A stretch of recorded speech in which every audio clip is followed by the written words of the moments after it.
Spring 2009 on TSN is brought to you by the new Q horsepower from Quaker State. Unleash all your horses. And Michelin, a better way forward. Recently we got to drive the new Kia Soul, and believe me, Kia had lots to talk about. Sales were up, they believed the Soul was going to be a winner, and they were welcoming to the company their new designer Peter Schreier, the man behind the Audi TT and the new Volkswagen Beetle, and the man now in charge of Kia's global design. Well, now Kia is going to have a new entry in the toughest segment in this country, the compact segment. It accounts for 50% of all sales in this country. In fact, there's 22 different compact models. Well, Kia believes that this new car could crack the top 5, and it's all because of Peter Schreier's Forte.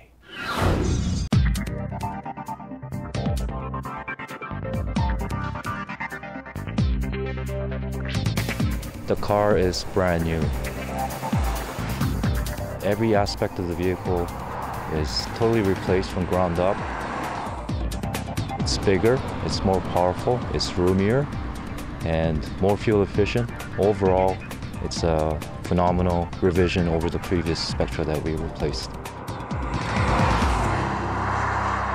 The compact segment that Forte competes in is one of the largest segments in the Canadian car market.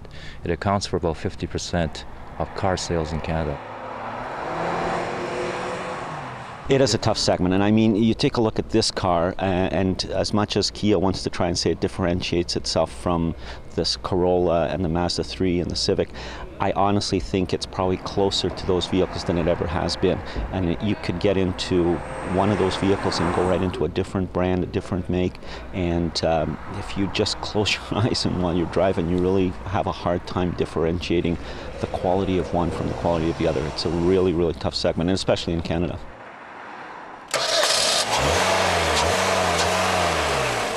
We have 2 brand new engines available. The base engine is 2-liter dual overhead camshaft engine, which produces 106 horsepower. The upgrade engine is 2.7 4-cylinder, which produces 173 horsepower.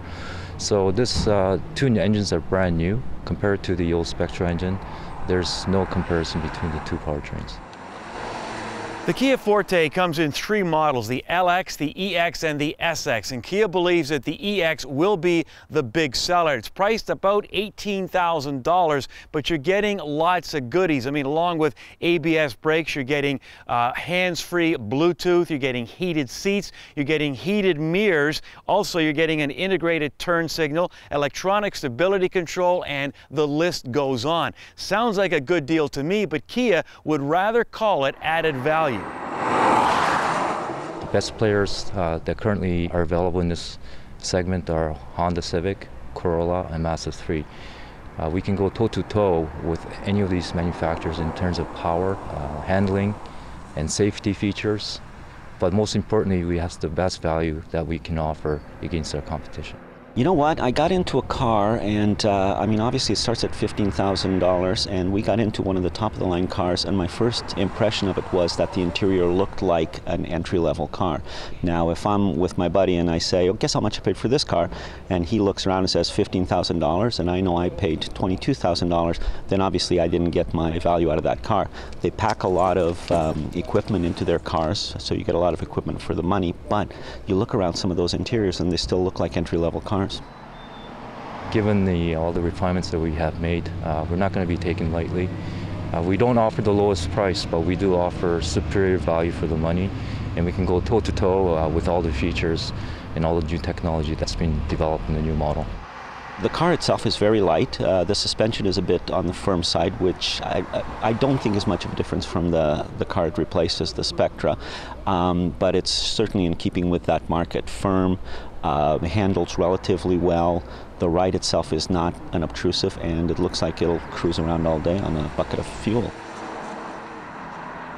As we all know, Hyundai is on a roll these days, and what you may not know is that Hyundai and Kia are under the same umbrella, the same company. The question is, do we have a little Hyundai under the hood? No, as far as the powertrain goes, this is strictly a Kia product. The new engines that I just mentioned before are exclusive to Forte. The engine that is currently being used in Elantra is a different type. Same displacement, but totally different configuration. Well, it seems to me that Kia is heading in the right direction because they have young product and smaller product that will appeal to a new generation of buyers, as opposed to some other companies there that are surviving on the existing buyers and keep trying to appease those existing buyers. Kia is a young brand, and it looks like with these two products, with Forte and with Soul, that they're appealing to a younger buyer. We have 22 nameplates competing for share of the pie, so it's a very competitive environment. Our expectation with the new Forte, with all the refinements that we have made in the vehicle, we have the right ingredient to compete with the best.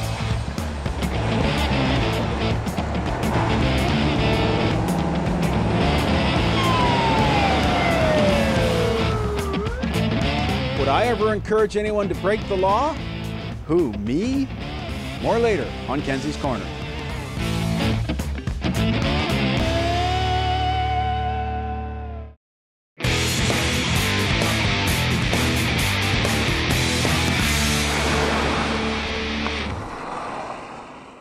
So, is it hip to be square? This week on Test Drive, the Nissan Cube. Nissan has a number of ways of describing the Cube's far-out design. It is witty because of its long wheelbase and extremely short overhangs, and it's like a bulldog because of its stance and the fact that the wheels are pushed out to the corners. The metaphors seem to go on and on. Practical experience, however, well, it says the reaction to the Cube's overall appearance is pretty evenly split. Many loved its impish boxiness. The other half, they pegged its persona as rather cartoonish. The back end of this Cube has been well thought through. To begin with, this door is hinged on the correct side of the vehicle. Now you can unload your stuff directly to the curb, and this thing forms a natural barrier between you and the traffic that's passing. Now when it comes to cargo capacity, about 11.5 cubic feet with the seats up. However, if you take the headrests out, fold the seats forward and then slide the entire seat forward, you open up 58 cubic feet of cargo space. Now in an ideal world, there should be two other things. First of all, the seat should bundle up against the back of the front seats. That would open up a larger, flatter floor. The other thing, the front passenger seat, it really should fold down. That way you could carry an 8-foot ladder inside the vehicle and with the tailgate closed. Power comes from a 1.8-litre twin-cam 4-cylinder engine that pushes 122 horsepower and 127 pound-feet of torque at a respectable 4,800 RPM. The numbers as they appear on paper did not set my heart aflutter. However, the driving experience is rather different. No, you're not going to go drag racing, but the fact the engine only has to motivate 1,289 kilograms of shiny red sheet metal, a $135 option by the way, makes it feel rather spry. When pressed to the max, it takes about 10 seconds to put 100k on the clock. The engine is also quiet and smooth, for the most part. Where the engine comes unglued, a quick practical demonstration. Now the engine will keep making this noise until you reach the speed you want to go. I'm going to back off for the sake of my ears. Now that's the CVT doing its thing. For the most part in town it is okay. However, when you go hard on the gas, it really does make a racket, which is why I recommend the 6-speed manual transmission. When it comes to handling, thankfully the Cube does not drive the way it looks. The front struts and an anti-roll bar along with the rear torsion beam axle manages to keep body roll well within acceptable limits. Ditto the feel and feedback from the steering, as it's refined as the ride quality. The Tester's 195/55R16 tyres also provided decent grip. Now while understeer is not too difficult to induce when the drive is ramped up to enthusiastic, it's far enough out it's not a concern. For those of you old enough to remember Doctor Who, this Cube is very much like the TARDIS. On the outside it looks kind of small. You get inside and there is a ton of room, headroom and plenty of width. It's also been put together very nicely. The contrasting tones, the top-notch materials and comfortable seats. It all comes together in a very tasteful manner. On a less tasteful subject, well, if you like these body-coloured rings here and on the doors, well, $370. If you like this utility pouch, another $59. And then you've got these bungee cords. They're extra, and I don't even know what they're for. When it comes to the safety side, the Cube comes well appointed. Along with anti-lock brakes and the short 40-metre stops they provide, comes an electronic stability and traction control system. When the car does begin to stray, it nibbles at the brakes and puts the Cube back on an even keel. There's also a full suite of airbags, 2 front, 2 side seat mounted and 2 drop-down side curtains. The Tester also featured a sonar-based backup assistant. This is an important add-on because the sight lines to the rear are not all they could be.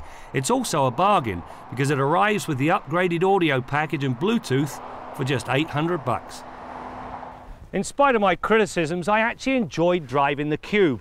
It certainly gets its fair share of attention. The things I liked: the ride is superb, the engine is reasonably quiet, the CVT, dislike it, which is why I recommend the 6-speed manual, and I don't like the way they nickel and dime you for some of the extras. The bottom line, if you like attention, this car is good for you and Nissan.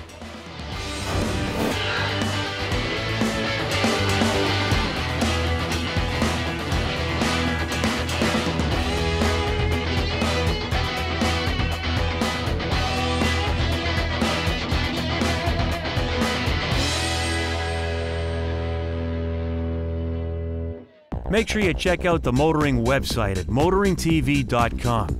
You can watch any program you may have missed. In fact, how about a trip down memory lane and see what we were driving as far back as 1988. Check out our blog, our photo gallery, and much more. It's all there at motoringtv.com.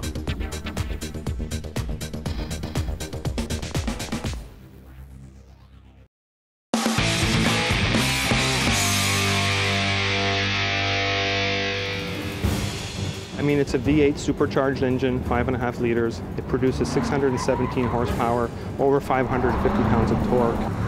It's a front mid-engine car. It's very well balanced. The car is entirely made of carbon fiber. It's light, it's nimble, it's quick, it's user-friendly. It's typically Mercedes-Benz, get in, be at home, very user-friendly car.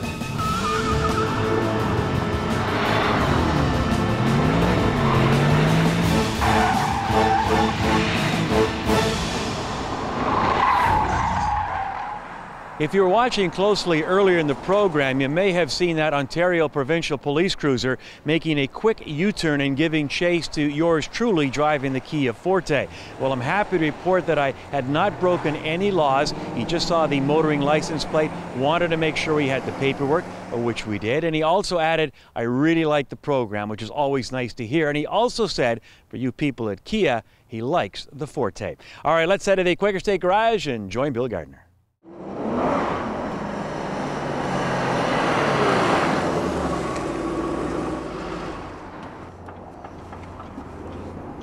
Hey, message for the Kia advertising department. I got your next perfect Forte commercial.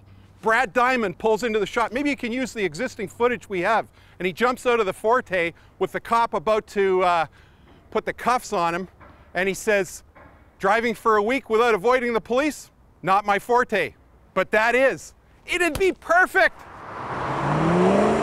We got the 2010 Mustang here today. And if there's a car that's got "pull me over" written on it, it's definitely a performance car like the Mustang or a Corvette. You're going to meet the gendarmes sooner or later in a baby like this, but believe me, the ride is worth it. It's a beautiful car. Now, going back to the Forte, I had one signed out for a couple of weeks. Over the past, say, 6, I've had 2 weeks of seat time in a Forte. It had the 2.4 liter, the larger displacement 4-cylinder engine and a 6-speed manual. Really nice little car to drive. I loved it. Loved the ergonomics, the drivability of it, great pep and performance, and phenomenal highway fuel economy, even with the bigger engine, and even driving it hard, thanks to the 6-speed manual transmission. When you were in 5th or 6th on the highway, the engine revs were nice and low, and that thing delivered great fuel economy. You wanted to pass somebody on a 2-lane road, you could go down as low as 3rd gear and bury the throttle, and that thing would blow around another car and pass. Great, you had everything you wanted. But one big problem with the 6-speed Forte, mean, I've driven motorcycles, farm tractors, performance cars, everything that you can imagine that has a standard transmission, and I've never had a problem with stalling the car. But with the 6-speed Forte, launching it in first gear, you have one of two choices. It either stalls or you slip the clutch. In other words, you've got to fan the throttle a bit. I found the only car I've ever driven where I had to watch the tach to launch it. You had to have 1,000 RPM before you started to feed the clutch in to pull away. So that little bit of extra engine revs and slippage that you have to give it to assure that it won't stall is wear and tear in your clutch. The 2010 Mustang with a 5-speed manual, you don't even have to look at the throttle. Just take your foot off the clutch and it pulls away. You can't stall it if you tried. And it makes for great drivability in traffic, makes the car very easy to live with, and great life for your clutch because you let the clutch out and then you accelerate the car with the throttle. You don't accelerate the car when you're coming out of the clutch. And if you've ever been to a performance driving school like the Bridgestone School or the Powell Motorsport School at Mossport, if you slip the clutch in one of their cars, you'll hear about it in a big hurry. I used to hear from my dad, if I was slipping the clutch in the pickup truck or farm tractor, I'd hear about it real quick because slipping that clutch equated to a worn out clutch, big bucks, and some downtime when you didn't want it. Till next week, I'm Bill Gardiner for Motoring 2009. We introduced our first hybrid because, for example, the US market is mainly gasoline market. And of course, we introduced the BlueTech diesel because it's fuel efficiency, but we want to give the customer a second option for fuel efficiency technology, and that means we introduce a hybrid in our S-Class this year also in the US market. And you can be sure that in the future we will also have a diesel hybrid in our portfolio. When Mercedes got serious about diesels again in North America, it seemed to have gotten off to a little bit of a slow start, but is now really, people are really looking for diesels in particularly their Mercedes SUVs. And I think Mercedes is hoping the same thing will happen to the hybrid. They're being very cautious with the hybrid out of the gate. It sounds like production's going to be fairly low, and they really don't even know what the acceptance is going to be of the hybrid, and they actually say that it's very much like when they introduced diesel about 5 years ago or so now. They're sort of just dipping their big toe into the lake to see what reaction's like and then kind of going from there. With the boost function, the electric motor supports the internal combustion engine with a starting torque of 160 Newton meters, so you can get a better fuel efficiency in the acceleration phase. I liked it. It was good. It's very seamless, which is something they were really going for with the car. They said that they wanted to basically take an existing S-Class owner, put them in the car, and have them not know that it's a hybrid. And I think it does that pretty well. We're used to V8s and V12s in Canada, so you can tell that there's a V6 under there, just the sound of it and even the performance. But I mean, it's not slow or underpowered by any means. We have a technology introduced into this S-Class, which is a very interesting package. That means that the battery is really small. We can package this battery with that high power, which the battery delivers, into our engine compartment. So we have no restrictions to the customer regarding luggage, for example. Down the road, hybrids are going to become an integral part of just about every car we drive. So they have to put their toe into the hybrid water sooner or later. I think doing it sooner is for the better. Buying a smaller car, I mean, that's sort of the simple answer, right? Is like, you know, buy something smaller. But the thing is there's people who really want an S-Class, or in the case of the diesels, a lot of them are the SUVs. So it sort of gives almost an out to buy those vehicles, you know. If someone comes and says, you know, oh my, why did you buy such a big full-size sedan like that, you know? You say, well, it's a hybrid. Well, okay, well then it's all right then. You know, it sort of helps take the car out of the environmental equation. Luxury vehicles are going to be with us as long as people have money and want a bit of prestige and whatnot. So, you know, doing a little bit, even if it is just a little bit to save the planet, isn't a bad thing.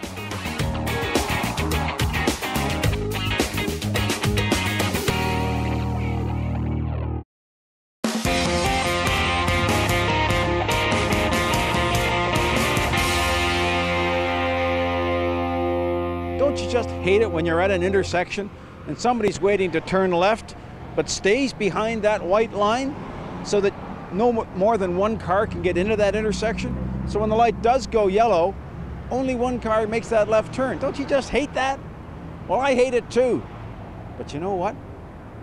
Those people are in the right, because you're not really supposed to go into an intersection unless you can clear it completely. Now, everybody knows that's what you're supposed to do for going straight across, because nothing's worse than having some goof drive into the intersection, just like this cabbie's doing now, block the intersection. If the light goes red, then he's frozen there, and crossing traffic can't get through. That's happening again right behind him, right over here. But on the left-hand turn situation, we all expect everybody to go as far as they possibly can, so as many people as possible can make that left turn.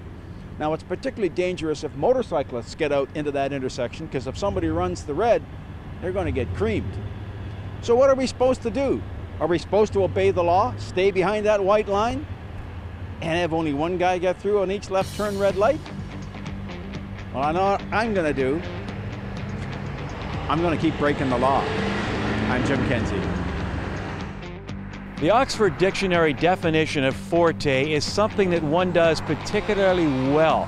Well, that's a good way to describe what Kia has done with the new Forte, although I think the design is a little bland, especially when you compare it to the Kia Soul. And if you look closely, you might see a little Honda Civic in there. Not that that's a bad thing, but that's where the blandness ends. Drivability is enjoyable. They had 3 powertrains. I drove the 2-liter and it was extremely peppy, and with the automatic. And with all due respect to automotive journalist Joe Duarte, he was not happy with the interiors of the Forte. Well, I disagree. In fact, I would describe the interior as plush, and this car has tons of luggage space. Now the question is, can Kia, as they'd like to do, can they crack the top 5 in this very competitive segment? Well, you will decide that. Before we go, another reminder to check out the Motoring webpage at motoringtv.com. Among many other things, you can contact us. Tell us what you like, what you don't like, and maybe what you would like to see on future programs. That's it for now. We'll see you next time out as we continue to bring you more stories about cars and the people who drive them. And that's the type of thing I think General Motors has to do. It has to have a few wow factors, frankly, that people are surprised by, that says, gee, I better give them another look, because for that price, there's a lot of vehicle there. Motoring 2009 on TSN has been brought to you by the new Q Horsepower from Quaker State. Unleash all your horses. And Michelin, a better way forward.